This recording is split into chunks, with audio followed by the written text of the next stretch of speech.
ఈ ఊరిలో రామయ్య అనే ఒక బీదవాడు ఉండేవాడు. తినటానికి అన్నం కూడా లేని జీవితం అతనిది.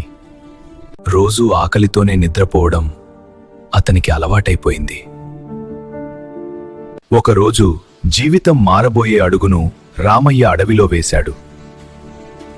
అప్పుడే నేలలో మెరిసిన ఒక రాయి అతని కళ్లలో ఆశను వెలిగించింది. అది సాధారణ రాయి కాదు, అది ఒక బంగారు గని సంకేతం.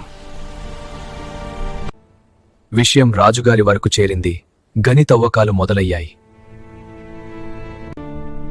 డబ్బు వచ్చింది. కాని రామయ్య మనసు మాత్రం మారలేదు.